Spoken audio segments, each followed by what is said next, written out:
मेरा क्वेश्चन है, there is always a war between mind and heart, and sometimes you know कि ये गलत है, बट फिर वही अंदर से आता है कि नहीं यार कर लेना चाहिए. Sometimes you are like not decidable कि ये चीज़ सही है या गलत है, दिमाग कुछ और कह रहा है, दिल कुछ और कह रहा है, तो सर उस टाइम क्या करना चाहिए, क्या सुनना चाहिए और क्या मानना चाहिए? मतलब दिल की सुने या दिमाग की सुने? इसको हम एक और तरीके से भी बोल सकते हैं इस टॉपिक को, how to stop being an emotional fool. सही लग रहा है टॉपिक? सारे कह रहे सर यही तो है हम. सबने यस सर बोल दिया. कितने चाहते हैं ये आज के सेशन का टॉपिक? सब चाहते हैं. अरे वाह, let's give a big hand for हर.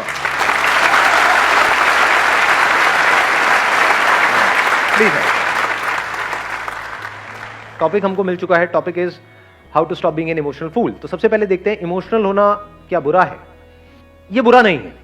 ये जो वर्ड है इमोशन, इसी में इसका मीनिंग है. You can call it as energy in motion. लेकिन अगर वो एनर्जी अनकंट्रोल्ड वे में चलने लग जाए तो क्या होगा? एक है एनर्जी आपके कंट्रोल में है, इमोशंस आपके कंट्रोल में है. एक है आप इमोशंस के कंट्रोल में हो. कैसी होगी इस बंदे की लाइफ जो इमोशंस के कंट्रोल में है? खत्म ही खत्म है जी. मतलब एक मिनट में वो एक्साइटेड हो जाएगा, अगले मिनट में डिप्रेस्ड हो जाएगा. जब जरूरत से ज्यादा खुश हो जाएगा तब भी रायता फैलेगा. जरूरत से ज्यादा खुश हो जाते हैं तो कमिटमेंट नहीं करने लग जाते उल्टे सीधे. पूरी की पूरी रामायण को अगर आप समझने की कोशिश करोगे तो सारी जो प्रॉब्लम्स हुई उसकी जड़ क्या थी? सीता. अरे नहीं, सीता जड़ थी.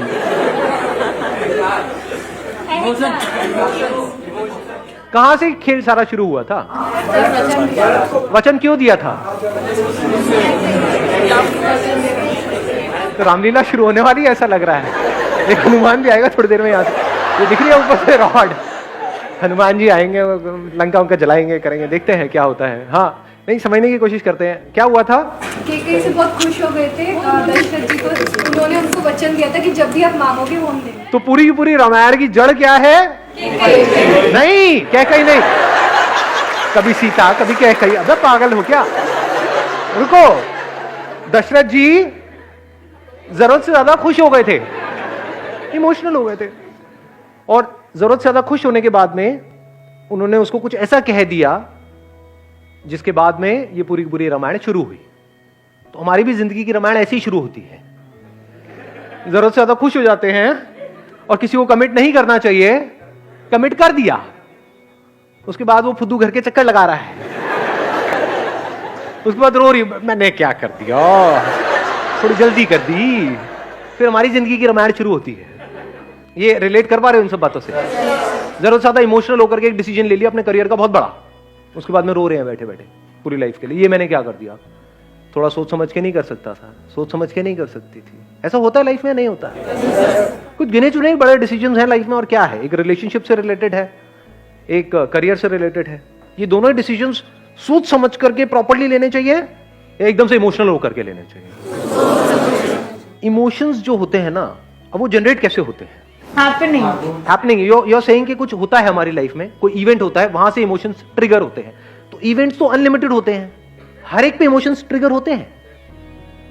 आपकी लाइफ में कितना कुछ होता है सुबह से रात तक? बहुत कुछ होता है. क्या हर जगह पे एक्साइटेड हो जाते हो, हर जगह पे डिप्रेस्ड हो जाते हो, या कभी होते हो कभी नहीं होते हो? तो उसका कॉज बाहर है या आपके अंदर है? इसको आराम से समझना. यही हमारी सबकी गलतफहमी है. हम सोचते हैं इमोशंस बाहर से जनरेट होते हैं, बाहर से नहीं होते. फॉर एग्जाम्पल, किसी गाड़ी का आपके माइंड में डिजायर पड़ा हुआ है और वो डिजायर बहुत स्ट्रांग है और वो गाड़ी आपके सामने आएगी तो आप इमोशनल नहीं हो जाओगे? और अगर वो डिजायर है ही नहीं तो? ऐसी 1000 गाड़ियां भी आपके सामने से निकल जाएगी, कुछ भी नहीं होगा. ऐसे ही जिस तरह की आपने मूवीज देखी है, करी है, ये है वो है, उससे रिलेटेड इमेजेस बन जाती है हमारे माइंड में. प्रिंस चार्मिंग, एकदम से वो सामने आता है तो क्या होता है? दिमाग काम करना बंद नहीं कर देता है. बाहर से हम अपने आप को बड़ा काम एंड कंपोज दिखा रहे होते हैं, अंदर ही अंदर क्या चल रहा होता है? अरे मजा आ गया. ऐसी फीलिंग्स होती है, नहीं होती? ओबे देखो, देखा देखा, पलट पलट पलट पलट पलट पलट पलट. ये खेल शुरू नहीं हो जाता है. उस वक्त क्या होता है? दिमाग काम करना बंद नहीं कर देता है. अब जैसे जैसे वो डिजायर पूरा होता है तो हमारे अंदर ग्रीड नाम का एक इमोशन पैदा होता है। ग्रीड सिर्फ चीजों से रिलेटेड नहीं होता, लोगों से रिलेटेड भी होता है। लालच आता है, और अगर उसमें कोई रुकावट आती है तो क्या होता है? पता लगा आपको वो आपको नहीं देख रहा, आपकी फ्रेंड को देख रहा है, तो क्या होता है? गुस्सा आता है, जेलसी होती है। तो इस सबकी जड़ क्या है? उनके इमोशंस उनके ऊपर हावी हो जाते हैं। अब इस डिजायर की प्रॉब्लम समझ पा रहे हो? क्योंकि ये डिजायर्स, मजे की बात क्या है, हम सबके अंदर बन जाते हैं, आपने बनाए नहीं है। ऐसी गलतफहमी होती है आपको कि मैंने चूज किए हैं। चूज नहीं किए हैं। जैसी आपकी अपब्रिंगिंग है, जैसा फैमिली बैकग्राउंड है, जैसा फ्रेंड सर्कल है, जो सुबह से रात तक आप देखते रहते हो, जिस तरह की एड्स देखते हो, जिस तरह की मूवीज देखते हो, जिस तरह के सीरियल्स देखते हो, उसके हिसाब से डिजायर्स बनने लग जाते हैं, जो हो सकता है शॉर्ट टर्म में तो आपके लिए अच्छे हैं, लेकिन लॉन्ग टर्म में आपकी धज्जियां उड़ाने वाले हैं। तो क्या हो अगर ये जो डिजायर्स हैं, इसको आप खुद चूज करो, खुद प्लांट करो। जैसे एक सीड नहीं है, क्योंकि हो सकता है वो जो डिजायर्स पड़े हुए हैं वो कैक्टस के जैसे हैं कि वहां मरना ही मरना है। क्योंकि डिजायर्स आपको लगता है, अब ये बहुत बड़ी गलतफहमी है, इसको देखने के लिए थोड़ी सी समझ चाहिए, कि आपको लगता है कि हम खुद चूज करते हैं अपने डिजायर्स। आप नहीं करते हो। मार्केटिंग की पूरी एक दुनिया है। जिन लोगों का इंटरेस्ट है आपको जो चीज बेचने में, आपको पता भी नहीं लगेगा कैसे वो उससे रिलेटेड डिजायर्स आपके अंदर प्लांट करते चले जाएंगे, डायरेक्टली या इनडायरेक्टली। एड्स को लेके एड्स को लेके क्या करते हैं? सबको अपनी पड़ी है जी, as simple as that.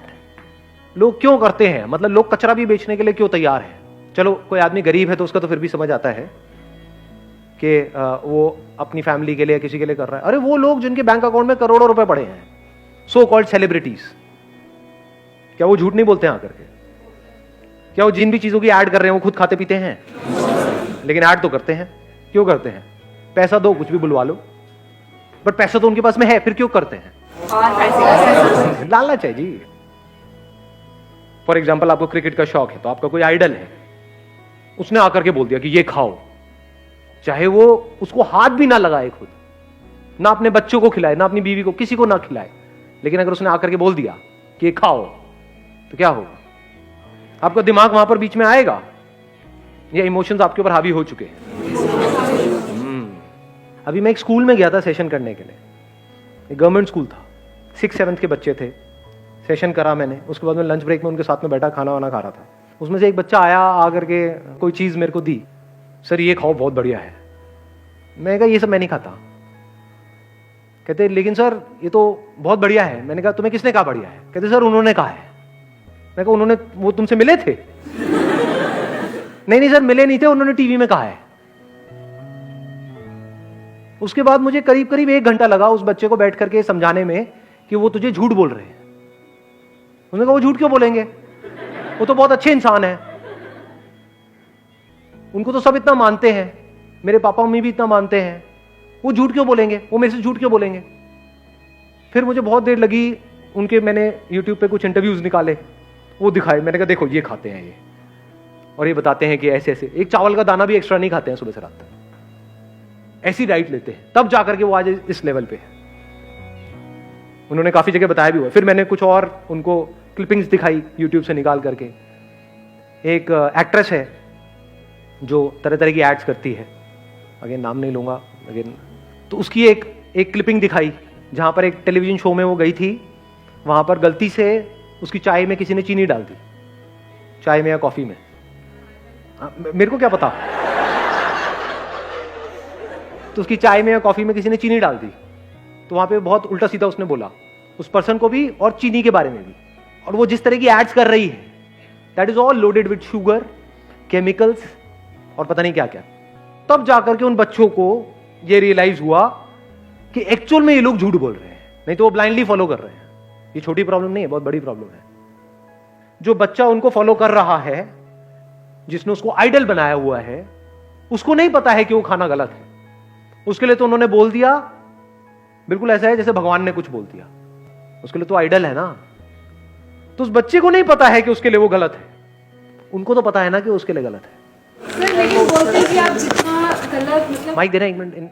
Sir मतलब अगर हम कोई अगर काम करते हैं, अगर हमसे कोई गलती हो जाती है तो कहते हैं ना कि आप गलती से ही सीखोगे, अगर आप सारी चीज़ें सही करते जाओगे तो आप सीखोगे कैसे। तो जैसे हम लोग भी बहुत सारी गलतियां करते हैं तो उससे हमें सीख मिल जाती है कि अच्छा हमें एक बार धोखा मिल गया तो हम दोबारा ये चीज़ नहीं करेंगे। तो सर हमें गलतियां करते रहना चाहिए, मतलब हाँ ऐसे सीखते रहना चाहिए। तो ये क्या मतलब सर? अब होता क्या है, मेरे अलग अलग सेशंस में आप अलग अलग बातें सुनोगे, अंदर अंदर सबकी खिचड़ी बनती चली जाएगी। क्योंकि एक सेशन में मैं बोलूंगा कि हम अपनी गलतियों से ही सीखते हैं, जिसने गलती नहीं करी उसने क्या किया। इसका मतलब ये थोड़ी कि हम गलतियां ही करते रहें। देखो, समझदार कौन है? जो बार बार गलती करे और फिर भी उससे ना सीखे, वो समझदार है। या बेवकूफ है, या महाबेवकूफ है?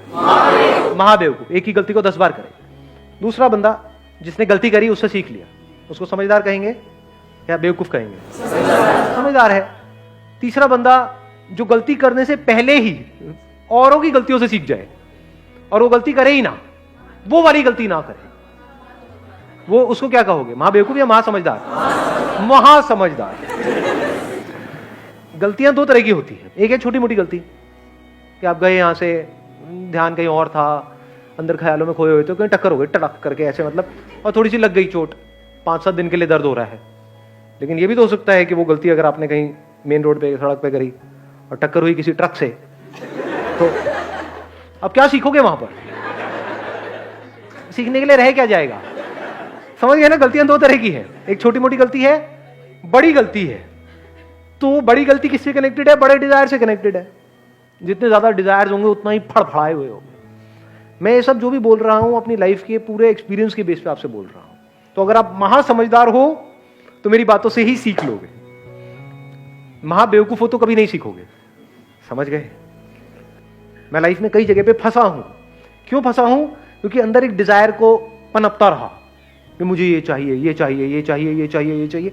जो वो चीज, वो जो अपॉर्चुनिटी है मेरे सामने आई, तो दिमाग ने काम करना बंद कर दिया, इमोशनल होकर के कोई डिसीजन ले लिया, उसके बाद में भुगतता रहा अगले 5-10 साल तक। ऐसा लाइफ में होता है? नहीं होता है। तो मैं दिल से क्या चाहता हूं कि आपके साथ ऐसा ना हो। तो अगर ये सीख जाओ तो बच जाओगे। अब ऐसा नहीं होता है मेरे साथ में। क्यों नहीं होता है? अंदर कोई डिजायर ही नहीं, no desire of any kind. लेकिन एनर्जी की कोई कमी है? तो ऐसा क्यों हो रहा है? लगाओ थोड़ा सा दिमाग। राइट डिजायर प्लांट किया हुआ है। हाँ, राइट डिजायर प्लांट किया। राइट डिजायर प्लांट किया हुआ है अपने अंदर। अभी राइट डिजायर क्या है और रॉन्ग डिजायर क्या है? आराम से समझ लेना, आराम से, ठंडे दिमाग से। कुछ भी पाने का डिजायर, ये रॉन्ग डिजायर है। अपने आप को कैपेबल बनाने का डिजायर, अपनी कैपेबिलिटीज को बढ़ाने का डिजायर, अपना जो हाईएस्ट पोटेंशियल है उसको अचीव करने का डिजायर। यानी अगर आप एक क्रिकेटर हो तो आपका डिजायर क्या है? क्रिकेट में मुझे एक्स्ट्रा ऑर्डिनरी बनना है, चीजें इकट्ठी नहीं करनी है। चीजें तो उसके पास भी आएंगी लेकिन एटलीस्ट उसका माइंड उसके कंट्रोल में होगा। अब वो चूज करेगा कि मैं कौन सी ऐड करूं और कौन सी ना करूं। फॉर एग्जाम्पल, गाड़ी की है, बाइक की है, इंश्योरेंस की है, ये सारी जो एड्स हैं, इसको करने में कोई बुराई नहीं है। किसी की लाइफ थोड़ी ना खराब हो रही है। अच्छा, खाने पीने की चीज है, कौन देखने वाला इस ऐड को? कुछ बच्चे देखने वाले हैं जो मुझे ब्लाइंडली फॉलो करते हैं। तो मैं ये ऐड नहीं करूंगा, और इसकी जगह मैं क्या करूंगा? अपने सारे इंटरव्यूज में बोलूंगा कि ये खाना सही है, ये खाना गलत है, ताकि एटलीस्ट मेरी वजह से किसी का अच्छा नहीं हो रहा तो किसी का बुरा ना हो, नंबर 1। और अगर मेरी वजह से किसी का अच्छा हो जाए तो उससे अच्छा कुछ हो ही नहीं सकता। ऐसी थिंकिंग कहां से आ सकती है? किसके माइंड में आ सकती है ऐसी थिंकिंग? जिसकी लाइफ का गोल हो कि मुझे खिलाड़ी बनना है, ना कि भिखारी बनना है। ये जो आपका पाने का डिजायर है, ये आपको भिखारी बनाता है। बड़ा आदमी, छोटा आदमी, ये सब क्या है? जाने अनजाने अगर डिजायर आपके अंदर प्लांट नहीं हो रहे हैं। घर में डायलॉग सुने नहीं सुने हैं? वो बहुत बड़ा आदमी है। बड़ा आदमी मतलब क्या? 8 फुट का है, 10 फुट का है? कौन है बड़ा आदमी? मतलब क्या? पैसा है और क्या? तो बड़ा आदमी मतलब जिसके पास पैसा बड़ा है। क्या वो एक्चुअल में बड़ा है? या हो सकता है उसकी सोच 2 कौड़ी की हो। तो सोच की क्या वैल्यू है हमारी सोसाइटी में? अंदर से बंदा कैसा है, उसकी क्या वैल्यू है? 0। तो जिसकी वैल्यू 0 है, एक्चुअल में वही लाइफ के लिए सबसे इंपॉर्टेंट है। क्योंकि अगर आपकी सोच सही तो आपकी लाइफ सही, आपकी लाइफ सही तो आपके आसपास वाले लोगों की लाइफ सही। Somebody who is peaceful from within, absolutely calm within, वही तो किसी और इंसान के जब कांटेक्ट में आएगा तो उसके साथ में कुछ अच्छा कर सकता है। जिसके अंदर पहले ही भूचाल है, मतलब बवंडर चल रहा है, वो जब भी किसी के कांटेक्ट में आएगा वो एक ही बात सोच रहा होगा, मैं इसको कैसे यूज करूं अपना वो पूरा करने के लिए। जो चीज मुझे चाहिए उसमें ये काम का है या नहीं है।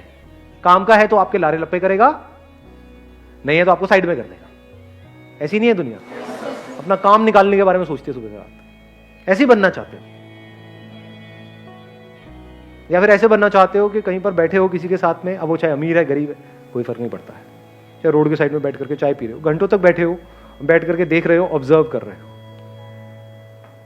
ये ऑब्जर्व करने के लिए अंदर एक ठहराव होना चाहिए, अंदर खुशी होनी चाहिए। खुशी और पीस ऑफ माइंड अलग अलग चीजें हैं, एक ही है। अलग है, एक ही है, एक ही है। ये अलग अलग चीजें नहीं है, नाम अलग अलग है। उसको आप शांति कहो, खुशी कहो, एक ही चीज है। आप लोग खुश रहना तो चाहते हो, सब रहना चाहते हैं दुनिया में, लेकिन ये नहीं पता है खुश रहते कैसे हैं। ऐसे सीड्स अपने अंदर प्लांट करने होते हैं जो जैसे जैसे लाइफ आगे बढ़े आप अंदर से और पीसफुल होते चले जाओ। Wish you all the very best. Thank you so much for coming.